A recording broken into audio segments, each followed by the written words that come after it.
When I was in the depths of despair, struggling to decide whether or not to leave my marriage, I consulted a good friend. I wanted a burning bush. I wanted someone or something to tell me clearly, it's time to go, or stay, and you'll get through this. Because at the end of the day, we want to know if whatever struggle we're going through is actually worth it.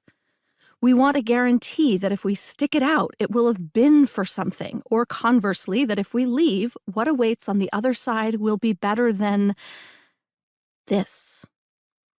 There's a distinct line in the sand, and we just want to know if we should cross it.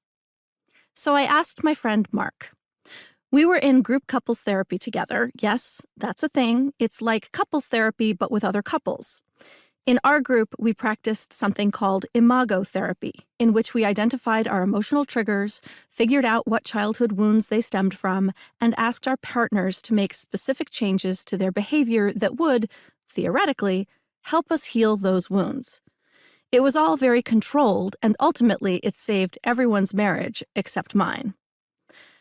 I turned to Mark because he was in his second marriage and had been through a divorce before.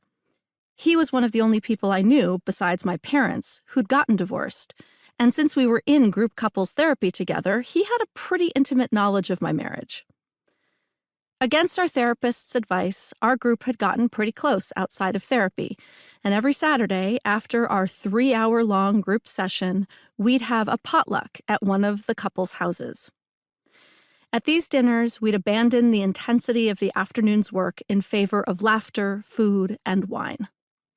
The husbands even started a band called, of course, The Wounded Children.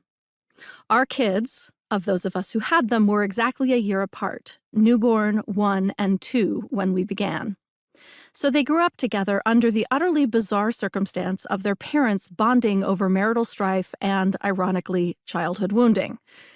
These potluck dinners were the perfect pressure release after deep, hard work, and it allowed us to avoid going straight home and stewing in our own relation shit post-therapy. As much fun as we had with our cohort, I always knew my husband and I were in deeper trouble than the others.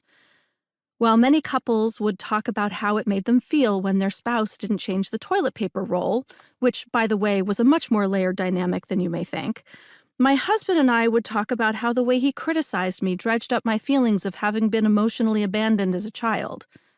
And this was just scratching the surface of what was really going on.